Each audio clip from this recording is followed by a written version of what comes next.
The Avalanche come into the game this afternoon. They are third in the Northwest Division, 12th in the West. The Kings are last in the Pacific, but the Kings one notch ahead of the Avalanche in the Western Conference.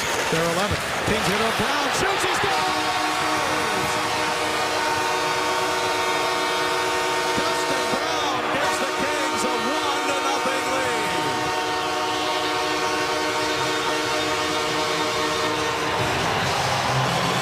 Bam!